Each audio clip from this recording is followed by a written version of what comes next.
Okay, so you should see a confirmation we need from you to continue to record. So good morning, everybody. Good happy morning for Monday. Yay! So this is Exploring CarmenZoom, and this is the second in the three-part series, and this one is on engaging your students. And we are very excited that you're able to join us this morning. So my name is Stephanie Rodick, and I am the Manager of Professional Learning in the Office of Distance Education and E-Learning. And then Tara is joining us. Tara, you want to introduce yourself? Good morning. I am also in the same office as Stephanie, and I will be in the chat monitor role today. Yeah. So why don't we talk a little bit about what that chat will look like.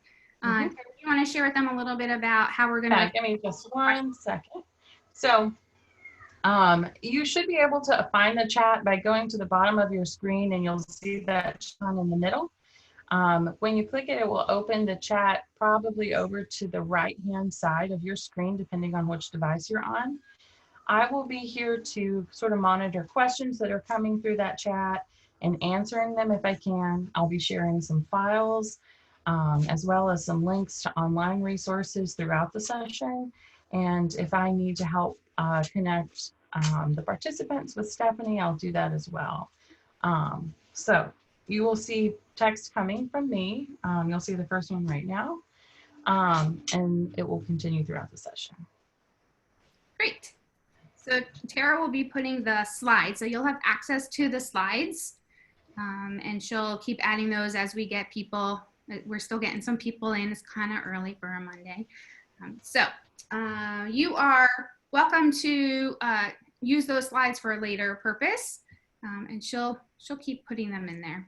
All right, so let's talk a little bit about the outcomes. What are we trying to accomplish today, and what are we hoping to do in an hour?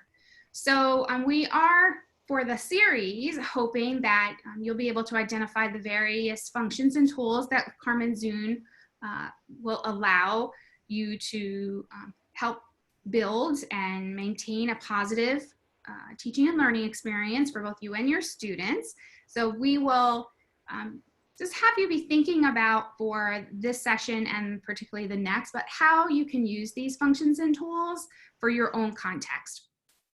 And then we'll be doing the questions, as Tara mentioned, throughout, and we'll also have a chance at the end for any other pressing questions that we didn't get to. So at the very, very end, if you want to stick around and make sure that we get those questions answered, you're welcome to. And then please use the chat to share your own stories about the ways that you've used the tools that we're going to talk about today.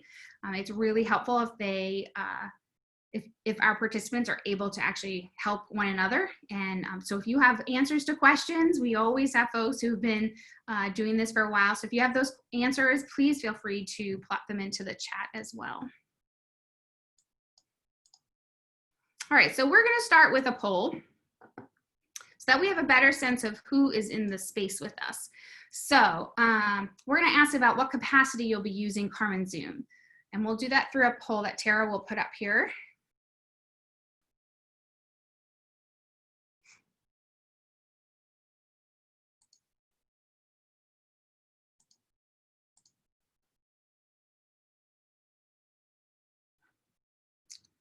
All right, so the question is, in what capacity will you be using CarmenZoom? So maybe some of you are teaching a course, others are supporting the teaching of others, like you are, like Tara and I. Maybe you're also doing it as a workshop. You are able to answer more than one of these. And if you have an other, you're welcome to put it in the chat.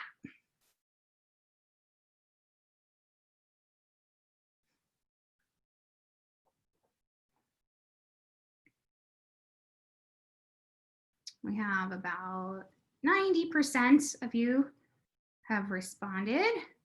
Maybe we're pretty close. Terry, you want to show us the results? Okay, so not surprisingly, the majority of you are here probably because you're teaching a course and want to know how to make this work.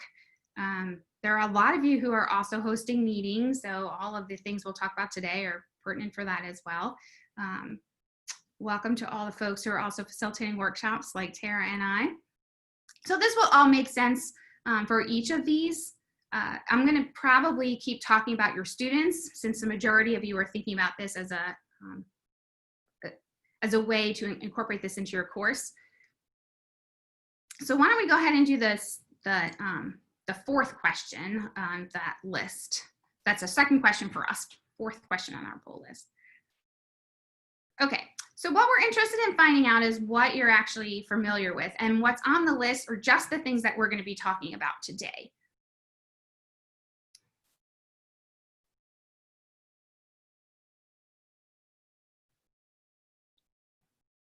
Do we need to relaunch it? Here we go, relaunch it.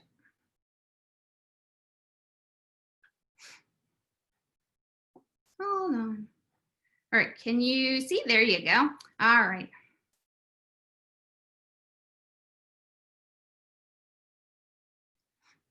I'll show you in a little bit during the session what I'm seeing that you are not seeing. So once you vote, it goes away, but I'm actually seeing all of the percentages change. All right, it looks like most of you have voted. Why don't we go ahead and share out those results?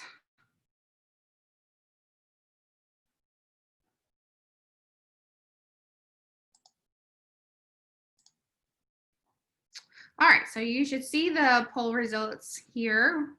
We've got the majority of you have used chat. That's great. I am going to start with slide shares today. So it looks like most of you have done that. If you have other tips and suggestions as I go along, please, again, feel free to put that in the chat. We only 4 of you have shared the whiteboard and used it. So I'll show that as well. And we'll also do a little bit of the hand raising, etc. And I see only 9 of you have actually used the polls as a host. So I will kind of be showing you the behind the scenes part of what it looks like when you're putting together a poll. Okay, so good. We have a nice kind of list of what you all have participated in. And those are the things, surprise, surprise, on the poll are the things that we're going to cover today.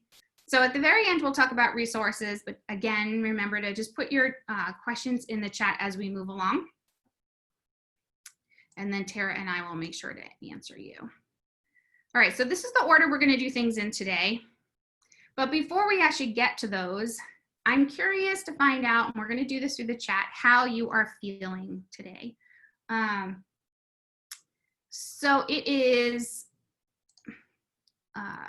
Monday at 10-something, 10:08, 10:09, and we've got a lot going on in the world. We've got a lot going on locally. So besides the fact that we're still dealing with COVID, and we are having a moment of unrest and challenges, and we're dealing with police brutality and racism. And then on top of all of that, we were all told recently, probably last week, I think, that we're all going to be, teaching in a particular kind of way. And so there's just a lot happening. So I always like to get started with how are you feeling? And just give me a couple of words in the chat. I see Lori's already started. Give me a couple of words to describe how you're feeling, just generally. It could be about just life in general or teaching this particular course. Yeah, I'm not loving the uncertainty either, Molly.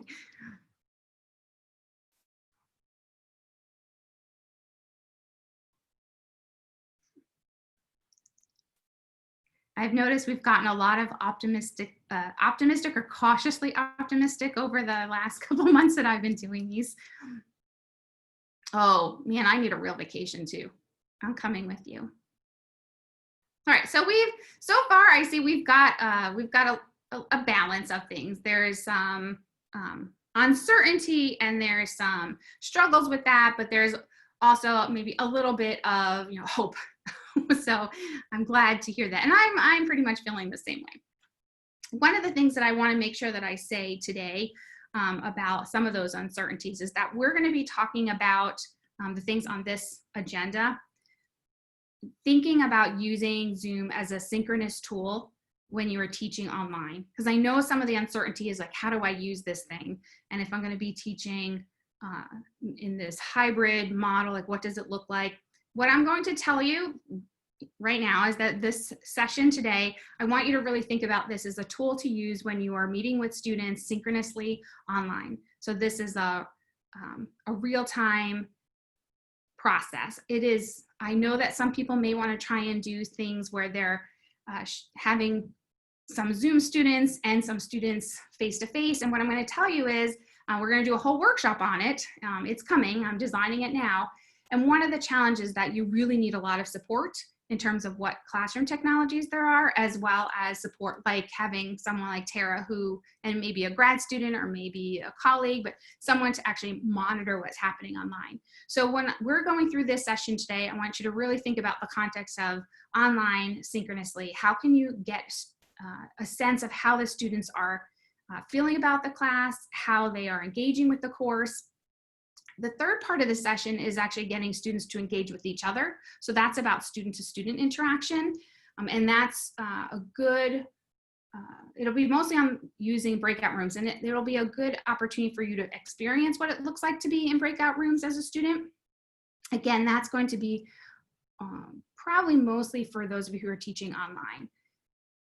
If you can find a way to do it both in the class at the same time in that more high flex model, I would love to talk to you about how that's going to happen. There's just a lot of those uncertainty about where are you going to teach, what's the technology. Okay.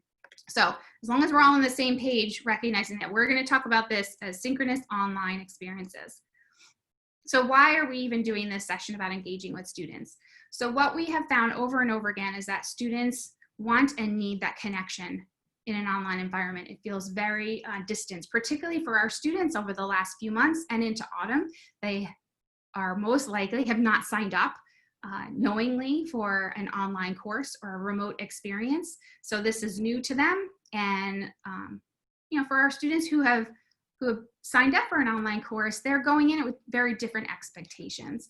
And even when they're doing that, we know that students need to feel connected to each other and to you, because it's really important to be seen and heard as a student, right? And we want to build in those opportunities. So not only do we want to hear them, we want to see them, but we just want to get a pulse, right, on how the class is going. When you're with your students, you get to actually experience the energy in the class, right? When it's face-to-face, you can kind of see some students checking out. You can see some are confused. They're raising their hands. But in the online environment, that's kind of hard to do. So today's session is really about using the tools that will allow you to actually take the pulse of how the class is going. And we're going to do that through, you know, how do you do some check-ins, right? How can you use this kind of check-in with your students very purposefully? Or how do you just use it for like immediate reactions to find out right in this moment, like, how are you doing with this? It will also allow you to provide more individualized help. So if you have some students who are writing in the chat or who are raising their hands, who are asking questions, who are telling you that they're not getting it, that will allow you to kind of pause and really just change course maybe a little bit, figure out what other resources do you need to give those students. Do I need to go back and maybe re-explain that lecture that I just did? And then finally, we're going to talk about polls, for example, at the very end of today's session. Those are good ways to get like some knowledge checks to find out, are they actually following along and do they actually understand this? Can they apply this information? So these are all the reasons why we're going through these tools today. All right, so the first thing we're going to do is talk about screen sharing. So it seems like the majority of you have done some screen sharing. That's good. And I want to think about like, what is it that you can actually share? Because you can share lots of different things, right? And most people are sharing their slide decks. That makes total sense. But you can also share videos. You can also share websites and be able to look at it together, or documents. In the third session of this series, if you have already taken it or if you're going to be in the future, we are doing breakout rooms, and then everyone's working on a collaborative document in Office 365 so that we are all in the same place at the same time. Plus, I'm also sharing that document so we can look at it together. So there are lots of things that you can actually share. And one of the things that I want to do before we get too far along in that is I want to share with you the settings. So before I even show you what it looks like, let's look at where you're going to make sure that you can actually screen share. So when you're in CarmenZoom, and you're going to have to do this on a laptop or a desktop, you can't really get to the CarmenZoom settings using a mobile device. You'll get settings for that meeting, but not settings for the entire CarmenZoom space that you occupy. So you'll want to go to CarmenZoom and you'll want to go to settings, and then in meeting basics, you'll see that there are a number of options here. And one of the things that I want to make sure I point out is we're actually going to talk also about chat. So you'll want to make sure that you can actually be able to send messages to participants and allow them to view others. So you'll want to make sure that is clicked on. If you want students to be able to private chat with each other, you'll want to click that. We'll talk about polling at the end. So you'll want to make sure, again, that polling is accessible. So you'll want to make sure that that is turned on. And then lastly, you'll have a piece right here on screen sharing. So you want to make sure that's clicked. And the part that you may want to adjust is who can share and when can they share. So who can share, most people may have it defaulted to host only. If you want your participants to also share, then you'll need to click on all participants. And then if I'm sharing and then Tara all of a sudden wants to share with me in the class, if you want that kind of back and forth, then you want to click on all participants. If you have a very large class and you're like, I don't need them sharing anything, then you may just want to turn off like their capability. So just have host only. That way you won't have them accidentally sharing. Okay, so those are the settings that you'll have to do first. And because you can't see what I'm doing behind the curtain here, I want to show you what I'm seeing. And I know the majority of you have done this. So again, if you have tips or anything else that we should consider, feel free to put it in the chat. So when I go to that share screen button, which I allowed all of you to screen share as well, so you'll also have a button. When you click on that as a participant or as a student, I'm asked permission. It will say like, Tara wants to share her screen. Do you allow it? So you do have some control. So when I click the share screen, I get this pop-up window. What I have found is a lot of people just share their desktop, this top left one.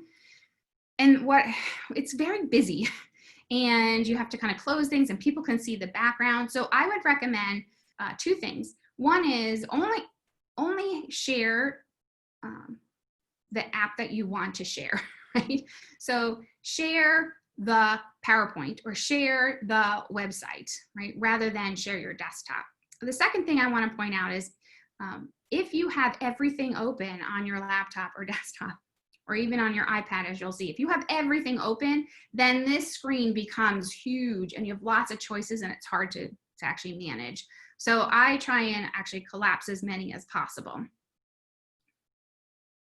So for when I did this, I clicked on the PowerPoint, and then you'll see there's a green outline around just that document because that's all you're able to see. You can't see anything else around it. And then let's just say I wanted to show you a video. In this case, maybe I wanted to show you something about Brene Brown. She seems relevant right now, the state of the world. So if I want to show you a video in class, what I want to do is make sure that I have clicked the share computer sound. Someone at a previous session mentioned that, well, no one could hear it, or they couldn't hear it well. And that's because Zoom does not know to tap into that speaker. So if you're going to share a video, you want to share your computer sound. You can also optimize the screen for a video clip. You don't have to. I haven't done that when I've shared a video, but definitely you want to share the computer sound or else they can't hear it. So a couple other things that I've also noticed over time is that people don't realize that when they share their screen, they can see other things. So you actually have to, each time you share your screen, you have to click on to make sure that you can see, for example, the chat. There are some interesting kind of humorous stories we've been hearing of, students saying things like, I can't hear you, or things aren't working, and all the students are writing in the chat, but they're just going along. They haven't seen the chat, so they don't know. So you'll want to make sure when you share your screen, once it's shared, you'll go to these 3 dots up on top, and then you'll be able to click on the chat window and it will open up. If you have dual screens, it will just open up on another screen. If you you forgot maybe to share that computer sound, you don't need to go back and reshare it. You'll actually just click on these 3 buttons, and then you'll see it says share computer sound and also that optimization piece. Okay. So I also wanted to show you what it looked like. This happens to be on a phone, but it looks very similar when it's an iPad. So this is, again, a screenshot. So you could see what it looks like when I try and share a screen. It actually doesn't say share a screen. It says screen recording. And again, it's the same for phone or for like an iPad. And all of the apps that you have open are the ones that are going to actually show up here. Let's just pretend that further down in the list is being able to share like Safari. And I click on that, and then this window is going to pop up, and it allows me to type in which thing do I want to show, and then the students will be able to see. And so on the right is what they'll be actually able to see. And one of the things that we're going to try and do today is to show you what your students will see if they are on their phone or their iPad, because we know there's a very high likelihood that they are using those devices. And there are limits to them. And when we get to the chat here in a moment, you'll see that one of the challenges is this is all they see on their iPad or on their phone. So they all have to click this more button down here on the way bottom right in order to get to the chat window. And then that opens up a separate window. I'll show you that here in a moment. So they can't see a lot of things all at the same time. So just keep that in mind for your students who are, that they're going to be using iPads, or you're not sure. You will want to kind of educate them on that before you get started in your class. Okay, before we move on to whiteboarding, what questions do we have that we haven't answered or that came up for you about screen sharing?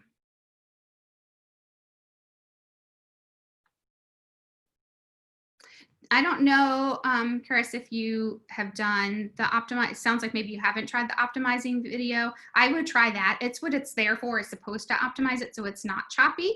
So that's what I would try first.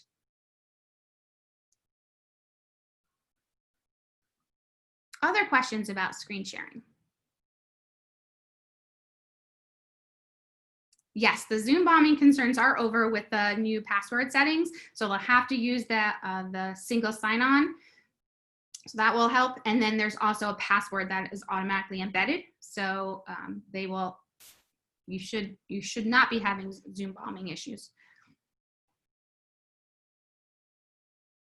Why would I share a video instead of just sharing my screen? Oh yeah, it's to optimize the video. Yeah. So if you're going to share a video, you'll want to do it you don't want to, if you're going to show like your desktop, and then you're going to choose desktop, and then you're going to choose, I'm going to go to my Safari or my Chrome, and then I'm going to choose the video. It's got all these layers in it. So you'll want to use Zoom to just go to the one piece that you really want to show so that it's not interfering. Okay. All right, so keep asking your questions as we go along. I want to get to the whiteboard because this is also a screen sharing option, but it kind of deserves its own little piece here. Now, why would you use the whiteboard? One of the things I like about the whiteboard is it's not just for drawing. You can also type into it. So if you're doing some brainstorming work with your students and you're actually wanting to collect that information, or you need to do some kind of spontaneous board work, this is probably the best way to do it, rather than just trying to describe it. And I'm going to show you a couple of things here. I'm a terrible drawer, and I do not have a fancy iPad with a fancy pen, so I'd have to do it with my fingers or my mouse. It's not very pretty.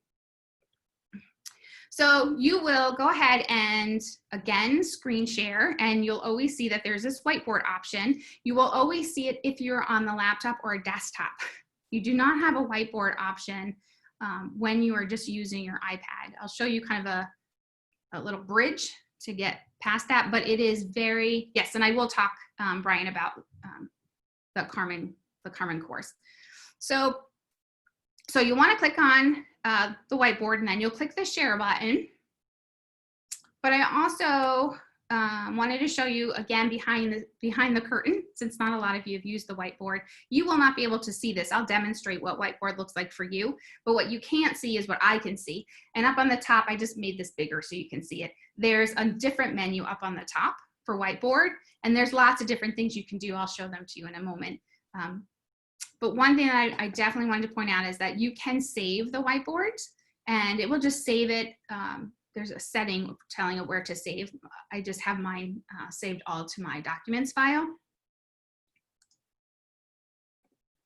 So let me actually show you what it looks like on your end.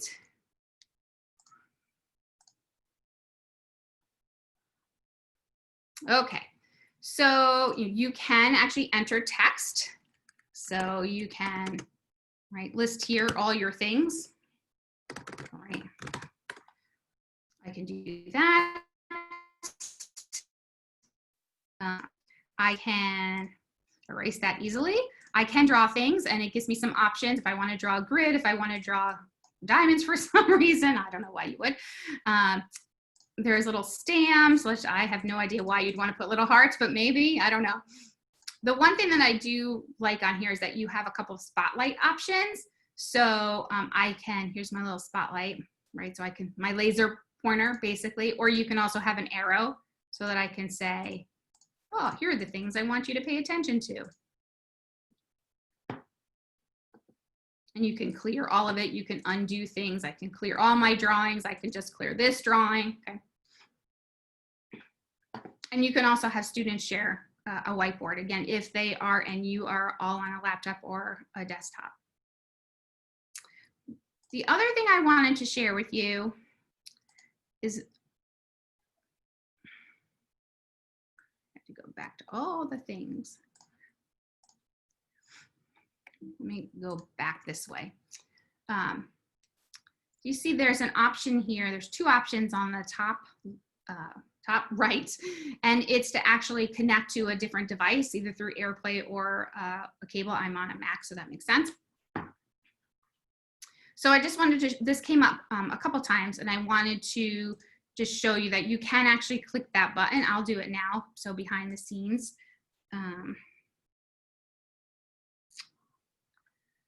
And you just have, it will tell you, like, you have to make sure that you accept,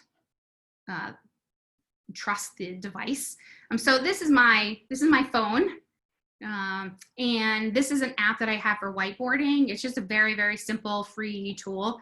So if I wanted to, you know, say, okay, well, here's, so I'm going to go on my iPhone. I don't know, let's do a Venn diagram here. So I've got this going on in the world, and I've got this, and then I've got this, right? And so you'll see, right? So these are my terrible drawings. You can also, in this little one, for example, it's got a little grid, so I can use a grid, right? So whatever external thing you want, you can play it on another device, is my point here. So I'm just showing you the whiteboard, but you can actually connect to any other app that you may have on your iPad pretty easily. Okay, so what questions do you have about the whiteboard? I have to open up my chat again.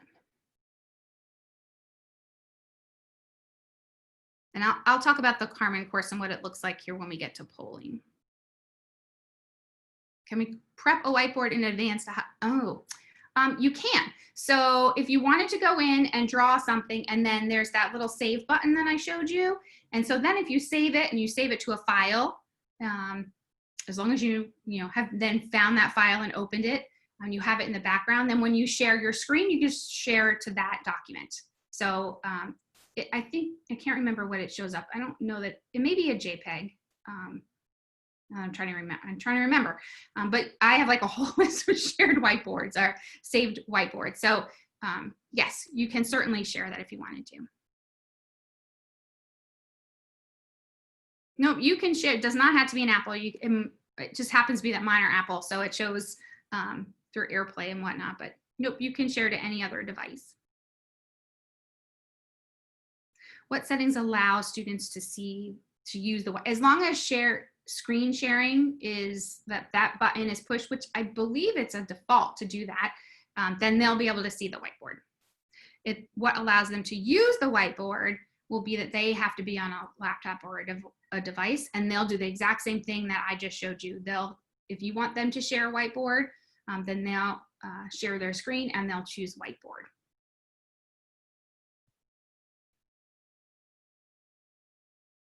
If I use the eraser after writing, can I go back to the pen without closing the whiteboard and resharing it? Is that a question, or is that a challenge that you're having, Bonnie?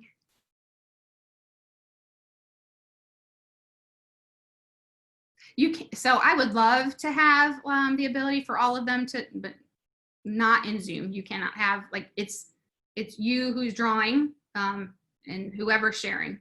So they can't like collaboratively. Now that doesn't mean that you can't, there are some whiteboard apps out there that you can then connect to externally and they can do that, but not through Zoom.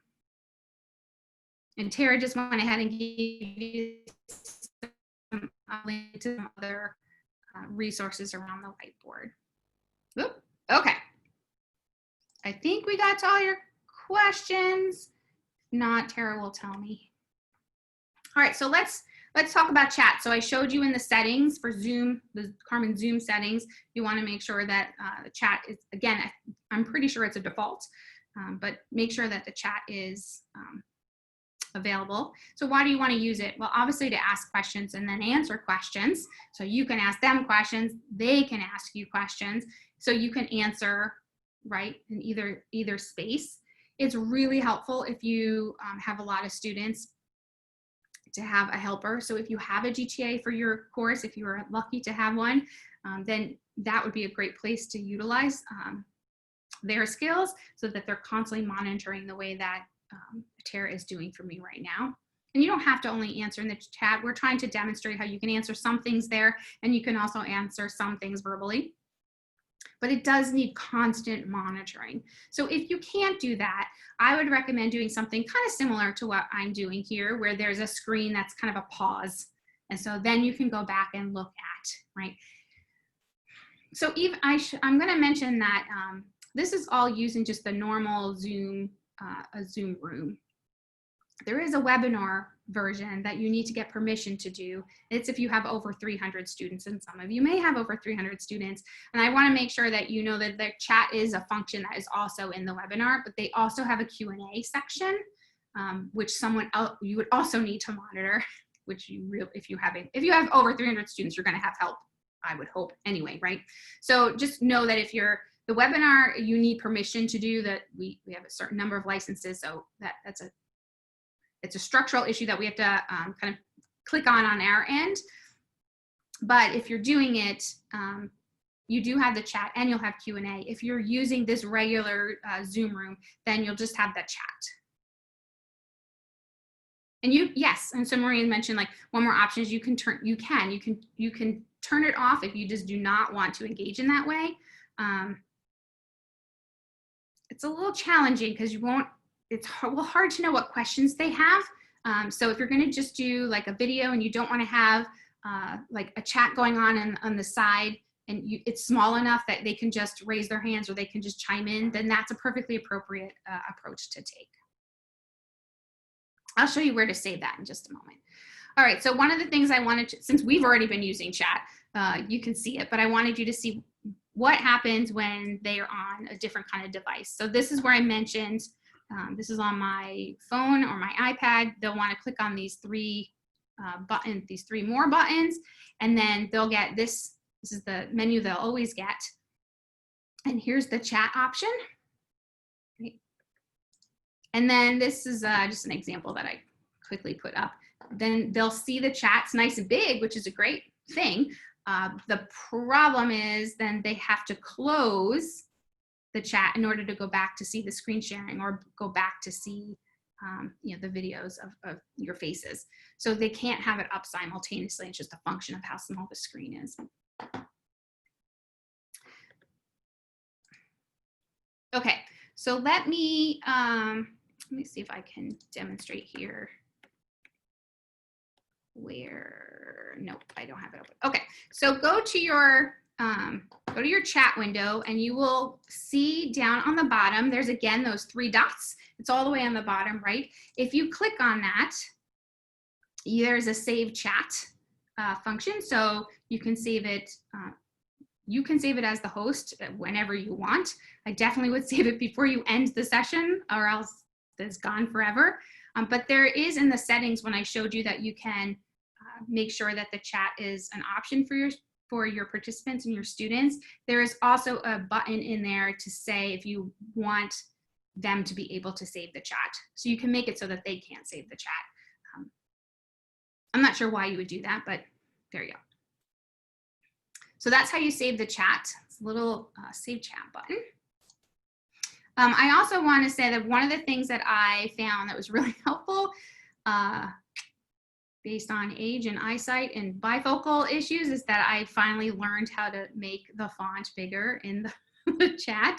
So you can actually make it bigger. And you can just use the control plus or minus. And there's, in addition to that, in the Zoom meeting setting, there is a place called accessibility. And if you click on the accessibility, you can actually tell it what size you want the font. But just like right now, if you want to play around with it, if you're clicked into the Zoom chat window and then you do the plus, I think it's command plus or control, plus or minus, you can make it bigger or smaller. That was kind of important for me to find out.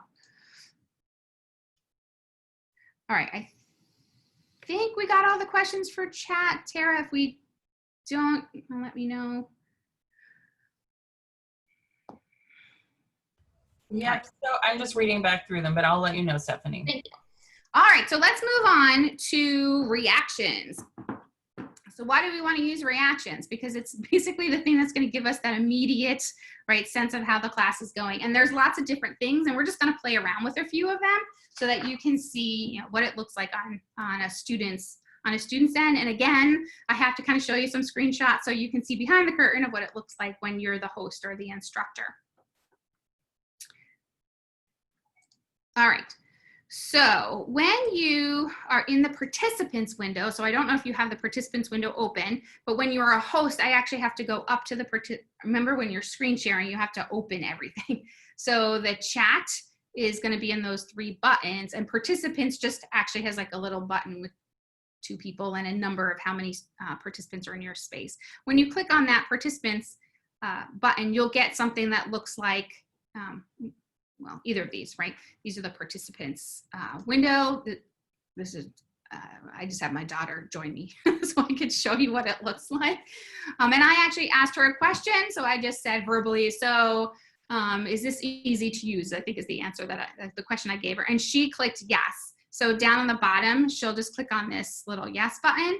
And I wanted you to see, do you see where I'm circling down here on the bottom left? It actually gives you a number. So we've gotten a couple questions like, well, how do I know, like, how many people said yes or no? So this is how, they're tiny, I'm just gonna warn you, teeny tiny little gray numbers. When you are all done with like asking yes or no, like if you ask that kind of question, like, is this easy, yes or no, then I'll have, you know, Abigail happen to say yes, and maybe, you know, another student says no. You'll get the numbers on top. And then what you'll need to do is click on this clear all, because otherwise it will stay there. So the numbers stay there so that you can get that sense, and then you'll clear all. The other thing you may want to do is have students raise their hand. So I asked Abigail a question and she clicked on the hand raising button. I'm going to have you do that so you know where it is. And then, thank you, Kristen. So Kristen raised her hand. And so what I see is a teeny tiny little box up at the top, right, that's a notification that pops in to tell me Kristen Hawkins, right, raised her hand. That may not be super duper easy to keep track of, but it does notify you if you're saying like at any time, if you have a question, raise your hand. It gives you that little box on the top right, but it disappears. Okay. So that's why it's also helpful as the host to have the participants window open, maybe shove it off to the side, or if you have a dual monitor, put it on one of the other monitors, because then you can actually see whose hands are raised. And again, you'll need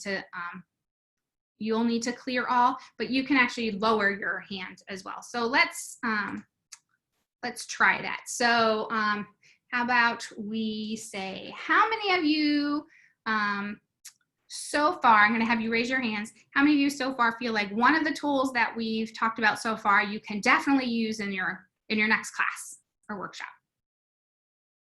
Yeah, so I'm getting all like Patricia and Kristen and Brian and Bonnie. I've got them. They're all showing up for me on my right side of my screen. And then if I open up my participants, I can see a whole lot of hand raising, which is great. So thank you.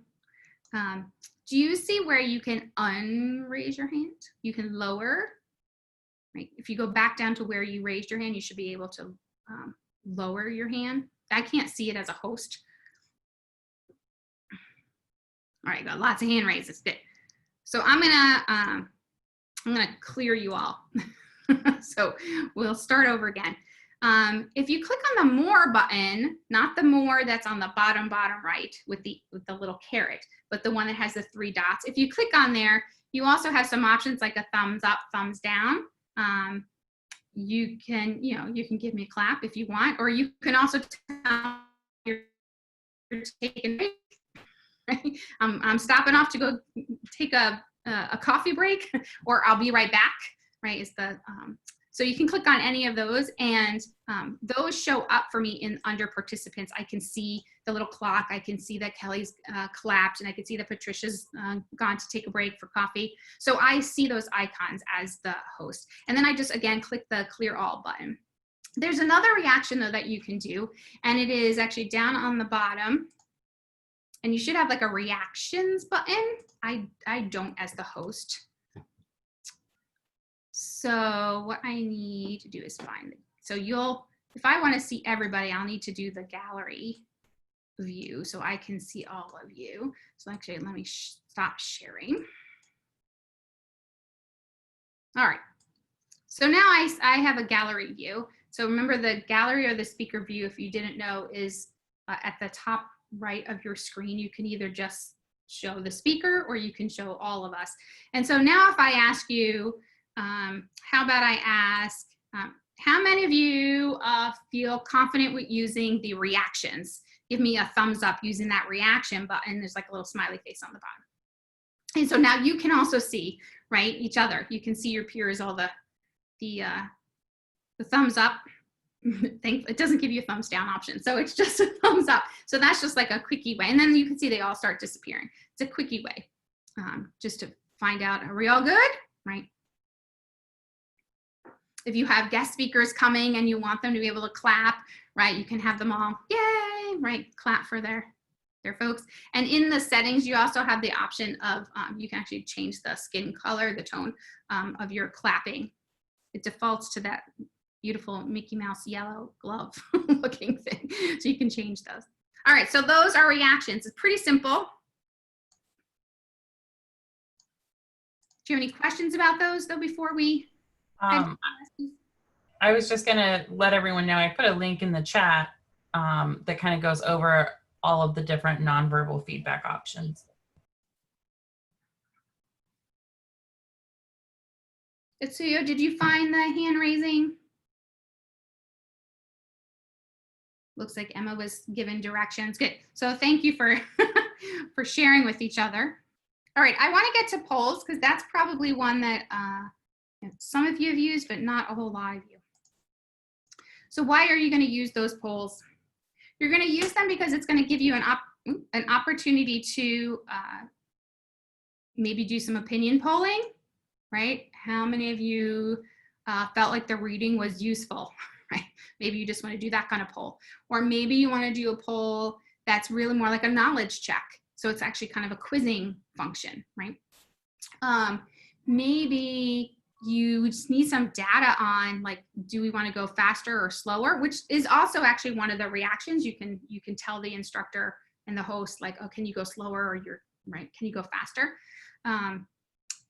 But if you wanted to maybe ask a poll, halfway through and say, okay, so do we want to, based on your understanding, do you want to do X, Y, or Z, right? Or do you, just want to use reactions for that? But I like using the polls to get a sense of like how students are feeling at the moment, but also for knowledge checks, so doing it more like a quiz. So when you do the polls, there's two options, right? So one is if you just set up a poll, a regular old poll, and I'll show you again behind the curtains what that looks like, and you don't have any other special settings on, then the polls will be anonymous and you can't track them. So the polls that we did earlier, the two that we did in the beginning, once we say share the results and we close them, that data is not tracked. So that would be more like an immediate, right? This is not, oh, Tara answered B, right? Or the second one. This is in the moment, certain percentage of students answered B versus C versus A, okay? If you want to actually track the answers to those polls, there is actually a way to do that. And it's going to be in your settings, and I'll show you where it's actually in the meeting setting. And what you're going to do is ask for registration. And if you click on the registration button, then the system will actually allow you to track which students respond. And I'll show you how to do that.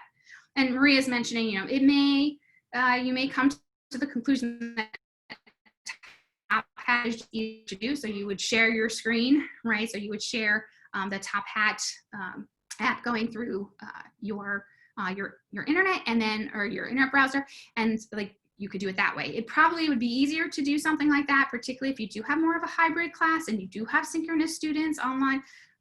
Even if not, even if it's asynchronous, students can come in, right, and answer that Top Hat question, whether it's synchronously or not synchronously. You just have to wait, right? You have a window. You have to tell students to answer by a certain amount of time, where the polls are going to be kind of immediate, right? You can't do polling for an asynchronous meeting. It's only synchronous. So Top Hat, if you're used to Top Hat, it's perfectly appropriate to do that. If you are not, the polls are generally pretty easy. Let me share with you where you find this setting.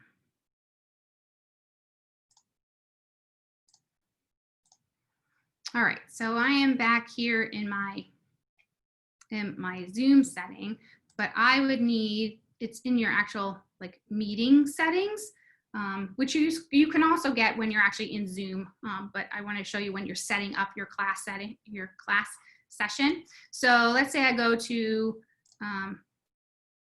this fake one that I created called Social Work 1, 2, 3, 4. If I edit this and I go down, and if I do not have recurring, then registration can be clicked. If I make this course recurring, I can make it registration, and then you see you have all these options. So register, right, and can attend any of times that this is happening, or do I need to register for each class session, right? So there are some options here. As long as you have your folks register, then when you are actually done with that class session, and then you'll go back into the CarmenZoom, not the meeting, but the whole CarmenZoom settings, and you'll go to reports. You'll be able to see under meetings, right? And you'll be able to look at poll reports. I don't have any in here. I think it's empty. You have to kind of search for, yeah, I don't have any, so you can't see any, but you'll search for a date, a date range, and then they'll pop up on the bottom. It's just a CSV file that you can pull out. Okay, so if you have them do that registration, then you actually can track what their responses are. It just goes into basically an Excel file. I also wanted to show you what it looked like when we were doing those other 2 poll questions, because you couldn't see anything. When you click on polling, the polling button will be, as a host, it will be down at the top or the bottom, depending if you're sharing your screen. If you're sharing your screen, it will be up at the top. If you're just looking at all the videos, like the gallery view, it'll be down on the bottom. So you'll look for the poll button, and then it will bring up all of the polls that you have pre-populated. If you pre-populated, we have 4 different poll questions for this whole series. So and we're using the same meeting room, so we can do that, right? We have 4 options, and then when Tara went ahead and picked the ones, that's why I was saying like it's poll 3 or poll 4. So she clicked on that one. Okay. What if you want to do one in the moment? You can. It's time consuming, but you can. I mean, it's not hard. But what you would do is say, I have no polls in here. This is poll 1 and it's empty. You're going to click add a question. And then when you add a question, it's actually going to pop up with a blank, how do you create a poll, right? So I'll also show you how you do that.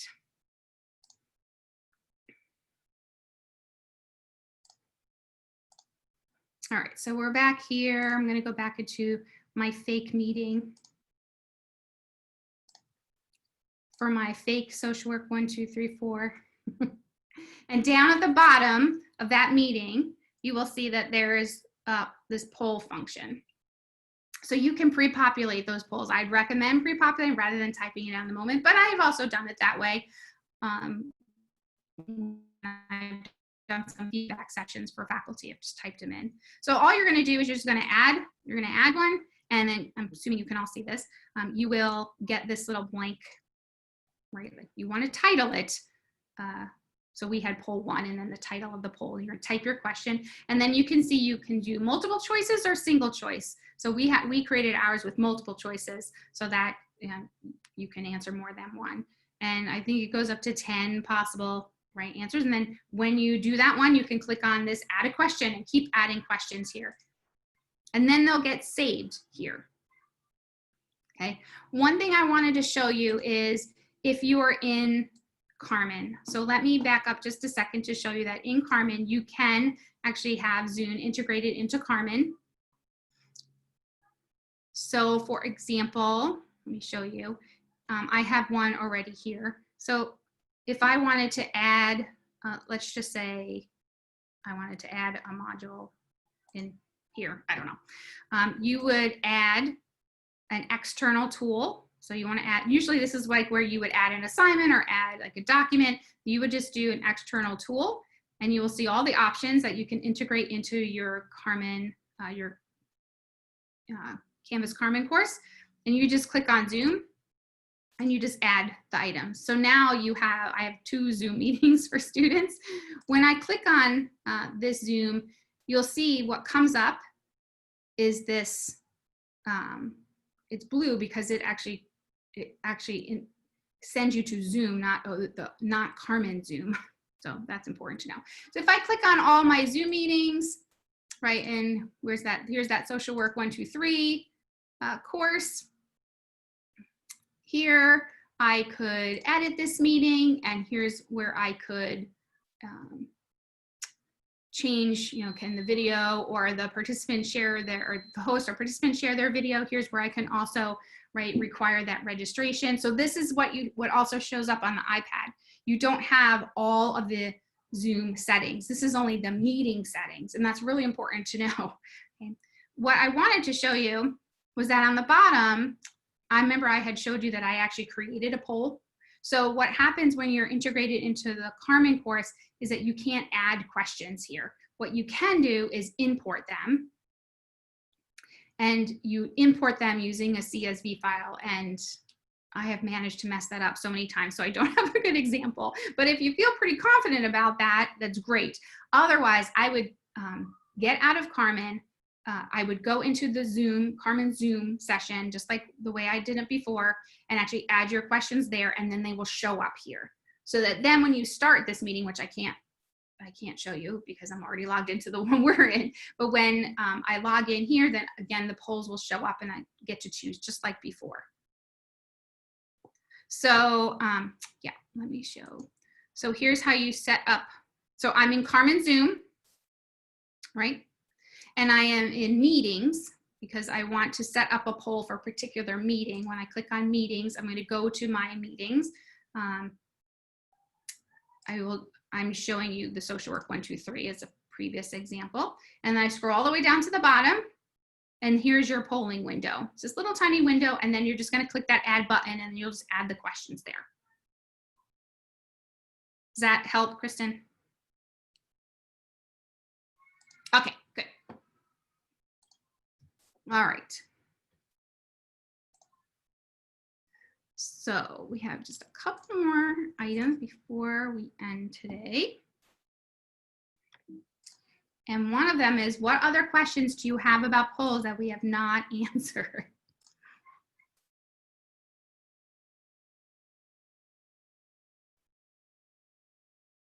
I'm not seeing the poll option when I'm creating a new meeting. So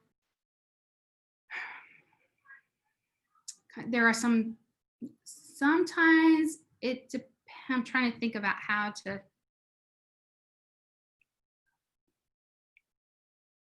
Yeah, I was like, depends on where you're at in the process. So once you create the new meeting and it's there, okay, you've created it, you said when it's going to be, and then and you saved it, then you should be able to scroll down to the bottom and it will have an add poll button. Thank you, guys.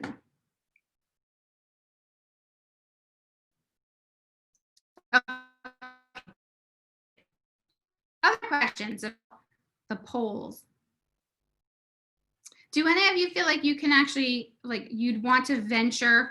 I'm going to clear you all in under participants, and maybe you can give me a thumbs up or hand raising, whichever one you want. How do you feel about using the poll? Like, do you feel like this is something you could do?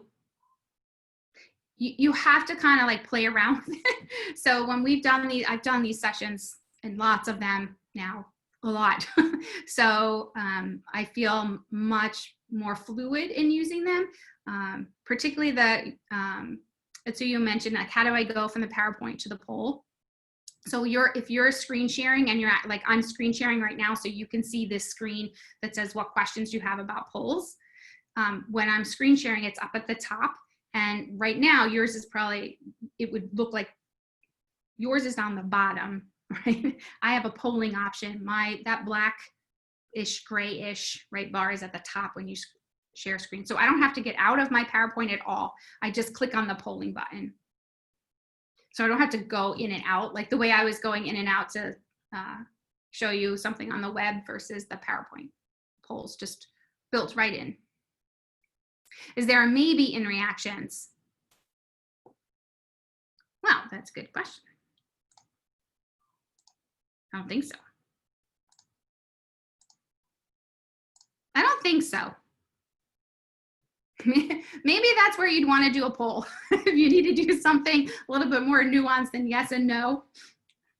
Or maybe just have them do it in the chat like I did in the beginning. You know, just give me a couple words. Okay, so I want to, as you're welcome to keep putting in questions in the chat as we conclude, but I do want to kind of go over a couple of kind of take-home points. The first is, you know, find ways to check in with students throughout the class session, and once you get the hang of it in a session or two, like, and your students are probably also been doing Zoom sessions. They were probably, many of them were probably here in the spring or in the summer. For your new students, for those of you teaching first-year students or a majority first-year students, you just gotta kind of have to show them where to do it. However, like my little kids, they've been doing all of these things, you know, since spring too. So they probably know where these things are. They're probably pretty savvy, but not all of them. So don't make some assumptions. Like, just let them know, like, okay, so now you're going to see, right, where these reaction buttons are, or under participants, you'll be able to raise your hands, right? So once you let them know where those things are, you'll get much more comfortable kind of checking in lots of different ways. All right, so I would also think about using these as not just a way to find out how they're doing, but as a way to adjust your teaching. Where do I need to go faster, slower? I need to stop here.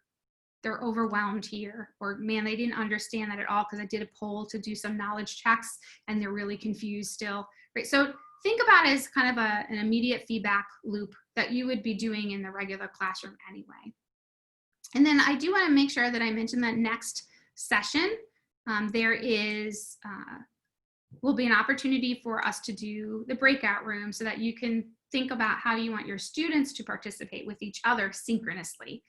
We'll have other workshops and kind of repeats of ones we've done where it's getting students to participate and collaborate asynchronously if you're doing an online course.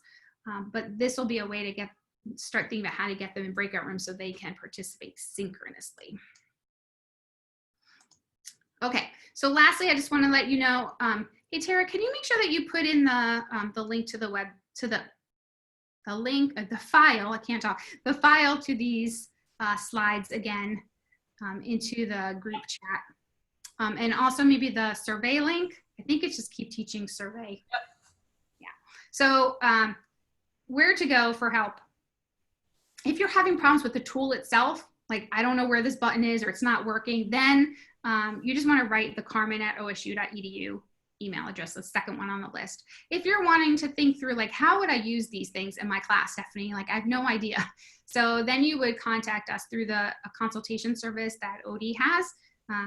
Both Tara and myself are consultants on that as well as other folks. And we would just help walk through like, okay, well, tell me about your course and let's think through this process. What would make the most sense for you?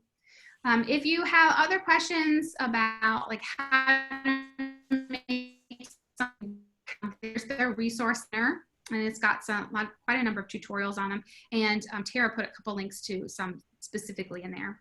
We will have all of these workshops, and then we've done other workshops. We'll have all of them up on our playlist, which is at the Keep Teaching videos. That's that Go link there, second to last.